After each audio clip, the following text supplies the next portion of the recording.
How to turn on or turn off Google Translation on the Samsung Galaxy A15 or A16.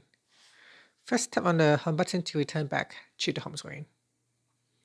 Then on the home screen, swipe down at the top to open up Quick Settings. In here, tap on the Settings icon.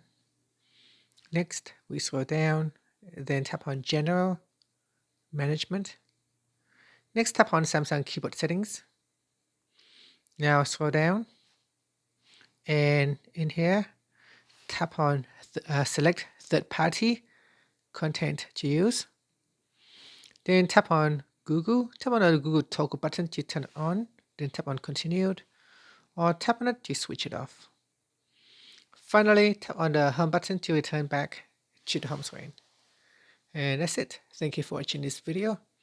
If you find it helpful, please like and subscribe to my channel for more videos.